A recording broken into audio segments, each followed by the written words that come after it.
આ પૃથ્વી કેમ બની? પૃથ્વી થઈ, ચંદ્ર થયા, સૂર્ય થયા, બધું એની જાતે સરસ બની ગયું. ધડાકો થઈને પૃથ્વી બની જાય, ધડાકો થઈને ચંદ્ર બની જાય, સૂર્ય બની જાય, ધડાકાથી આ બધું બની જાય. ધડાકાથી ભેંસ થઈ, ધડાકાથી કૂતરા થયા. એકવાર એક કામ કરવાનું, તમારા ઘરમાં લોટ લેવાનો, એટલે લોટ તો ડબ્બામાં હોય જ, તેલ પણ હોય, ઘી પણ હોય, ખાંડ પણ હોય, ગોળ પણ હોય, ગેસનો બાટલો હોય, એમાં એક ધડાકો કરવાનો અને જાતે હુખડી બની જાય. ધડાકો કરીને હુખડી થઈ જાય, ધડાકો કરીને રોટલા થઈ જાય, હોય વિખાઈ જાય. પણ ખોટી થિયરી છે. હિન્દુસ્તાન અને હિન્દુત્વ એમાં સ્વીકાર નથી કરતું. ભગવાનની રચના છે, ભગવાને આખી પૃથ્વી બનાવી છે. પૃથ્વીનું વજન પોતાનું કેટલું, 7 અબજ માણસોનું વજન કેટલું, ઢોરનું વજન કેટલું, આ બિલ્ડિંગોનું વજન કેટલું, આટલું બધું વજન લઈ અને પૃથ્વી ગોળ ગોળ ફર્યા જ કરે છે. એને ફેરવનારો કોણ છે? એને ચાકડે ચડાવનાર કોણ છે? પૃથ્વી એની સ્પીડમાં થોડોક ફેરફાર કરે, સૂર્યથી થોડીક નજીક થાય, ચંદ્રથી થોડીક નજીક થાય, ભરતીને ઓટ એટલી થઈ જાય કે દરિયો માજા મૂકી દે. સૂર્યથી થોડીક નજીક થાય, આપણે બધા જ બળી મરીએ. અત્યારે 45+ થોડુંક થાય છે તો કેવા ત્રાહીમામ પોકારી જઈએ છે. સૂર્ય દાદાને એમ થાય કે પાલનપુર વાળાને એકવાર મળવા જઈએ નજીકથી, ઊભા ઊભા બળી જઈએ. શું સૂર્યની તાકાત છે? પૃથ્વી કરતા 13 લાખ ગણો મોટો છે. પૃથ્વી કરતા 13 લાખ ગણો મોટો સૂર્ય છે, છતાં સૂર્ય આપણને આવડો જ દેખાય છે, કારણ કે ડિસ્ટન્સ બહુ દૂર છે. આ ભગવાને બનાવ્યું છે. અને માનવ શરીર, શું માનવ શરીરની રચના મેં થોડીક વાત કરી હતી. માનવ શરીર ભગવાન સિવાય બને જ નહીં. આપણા મગજની અંદર જ્ઞાન તંતુ કેટલા છે? 3,20,000 કિલોમીટરનું વાયરિંગ કરે ને, 3,20,000 કિલોમીટરનું વાયરિંગ કરે ને, એટલી તો નર્વ સિસ્ટમ છે. શું ભગવાને અંદર ગોઠવણ કરી છે. થોડાક વખત પહેલા મને આંખમાં સહેજ દુખાવો થતો હતો, એટલે હું આંખમાં ટીપા નાખવા જતો હતો, તો મેં ડ્રોપ્સ પકડી રાખ્યા હતા બોટલ નાની. ત્યાં મારા આંખના જે એક ડોક્ટર આવ્યા, પછી મને કે સ્વામી શું કરો છો? કીધું આંખમાં દવા નાખવી છે. તો મને કે નાખો ને. કીધું આંખમાં નાખીએ ને હારી ગળામાં આવે છે થોડીક, એટલે કડવાહટ આપણને ગળામાં પણ ફીલ થાય. મને કે એક કામ કરો, ઊભા રહો. શું કરશો? મને કે ઊભા રહો ને કરી આપું. એટલે બોટલ બાજુ પર રાખી અને આંખના 2 અંદરના ભાગની અંદર એમણે થોડુંક પ્રેશર આપીને દબાવ્યું. પછી મને કે હવે દવા નાખીએ, નહીં જાય. બધું શું કર્યું? મને કે પાઇપલાઇન દબાઈ દીધી. જો પાઇપલાઇન પછી ખુલશે ખરી ને? મને કે આ તો સ્થિતિ સ્થાપક છે. હવે જ્યાં સુધી દવા સ્પ્રેડ આઉટ નહીં થઈ જાય ને, ત્યાં સુધી અંદર ગળામાં નહીં જાય. બધું આવું સિસ્ટમ હોય. મને કે હું છેલ્લા 20-22 વર્ષથી આંખનો જ ડોક્ટર છું, હજી આંખને સમજી નથી શકતો. આપણી પાપણ કેમ ફરફર કરે છે? આ પાલક કેમ ઘડીએ ઘડીએ નીચે ઉપર જાય છે? કેમ? કચરો આવે છે એટલે ખાલી કચરા માટે છે. આંખની કીકી ડ્રાય ના થવી જોઈએ, વેટ રહેવી જોઈએ. એટલે ઘડીએ ઘડીએ થોડુંક નીચે આવે, અંદરથી લિક્વિડ આવે છે. ટાંકી ક્યાં છે? ઉપર છે.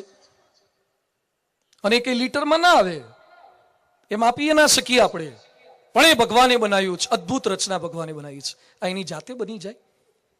9 મહિના માતાના ગર્ભની અંદર આંખો આવી જાય, હાથ આવી જાય, સરસ આંગળીઓ બની જાય.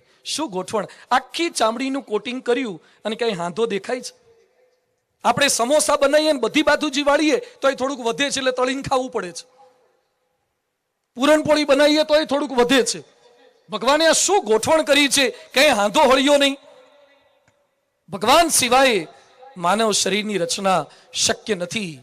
DNA, RNA જાહેર સમુદાય છે, એટલે હું સાયન્સની બહુ વાતો નથી કરી શકતો, સાયન્સ ભણેલો હોવા છતાં પણ, કારણ કે શ્રોતાઓની કેટલીક મર્યાદા છે. પણ જેમ જેમ તમે વિજ્ઞાનમાં ઊંડા ઉતરો તેમ ખબર પડે છે, માણસ એક લોહીનું ટીપું પણ નથી બનાવી શકતો, એક જળનું ટીપું પણ નથી બનાવી શકતો. બનાવો જળનું ટીપું. જો બની શકતું હોય તો વરસાદની રાહ કેમ જોવી પડે છે? જો લોહીનું ટીપું બની શકતું હોય તો શા માટે રક્તદાન યજ્ઞ કરવા પડે છે? આટલું વિજ્ઞાન આગળ વધ્યું છતાં પણ વિજ્ઞાનની પણ મર્યાદા છે. યુજીન નામનો અમેરિકાનો અવકાશ વિજ્ઞાની એપોલો 10 ની અંદર ચંદ્ર પર ગયો, અને ચંદ્ર પર ગયા પછી એને પૃથ્વી જોઈ અને પછી શું બોલ્યો? સૃષ્ટિ જોતા બ્રહ્માંડનો કોઈ રચયિતા હોય એવું હું સંપૂર્ણ માનવા લાગ્યો છું. પૃથ્વી ફરે છે અને ડગમગે નહીં, તે વાત મને તર્ક જેવી લાગતી હતી, સમજણ બહારની લાગતી હતી. પણ પૃથ્વીને ઉપરથી જોયા પછી લાગે છે કે પૃથ્વી કોઈ અકસ્માત નથી. ભગવાને સમય લઈને વિચાર કરીને આખી સૃષ્ટિની રચના કરી છે. પછી પોતે બોલ્યો કે પૃથ્વીના સૌંદર્યને જોઈને હું ટેકનિકલ મટી ગયો છું અને હવે ફિલોસોફિકલ બની ગયો છું. હું ટેકનિકલ મટી ગયો છું, ફિલોસોફિકલ બની ગયો છું.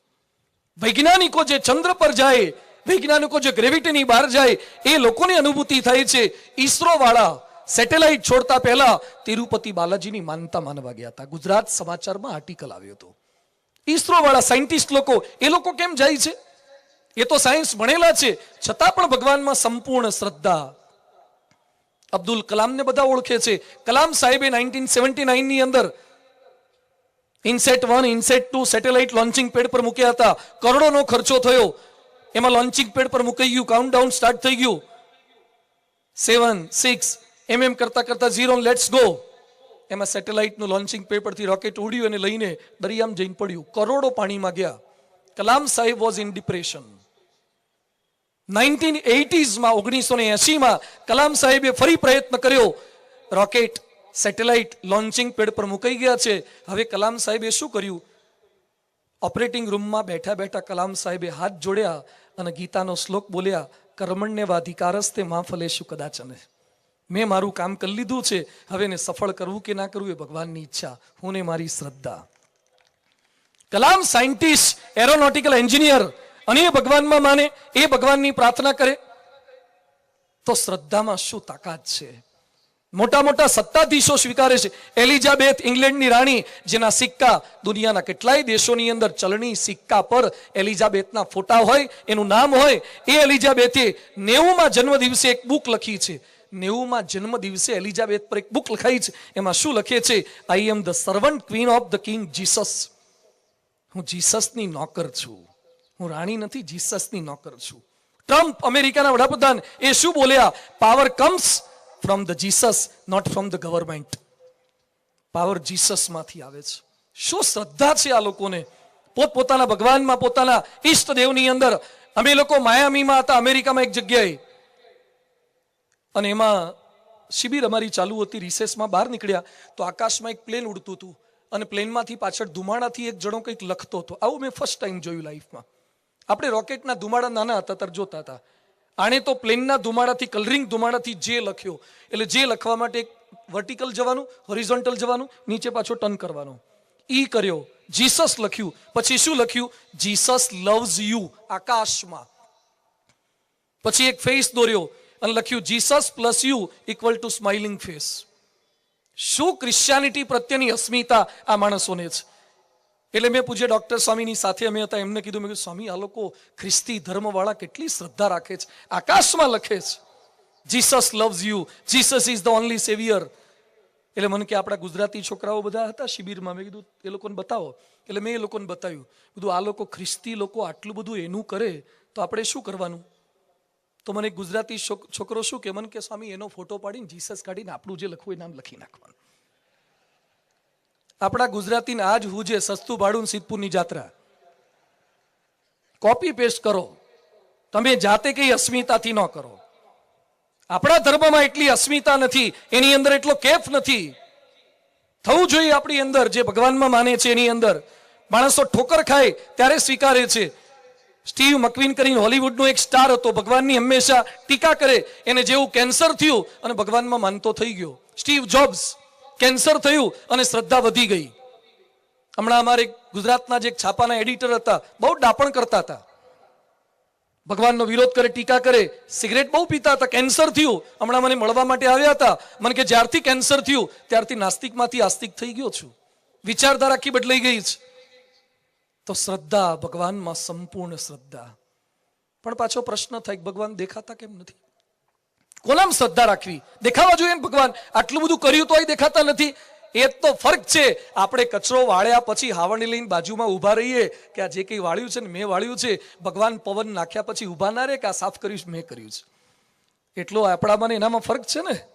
ભગવાન જણાવવા દેતા નથી. કેન ઉપનિષદ કે છે અહમ બ્રહ્મમાં નિરાકુર્યામ, ભગવાનનો અસ્વીકાર ન કરવો.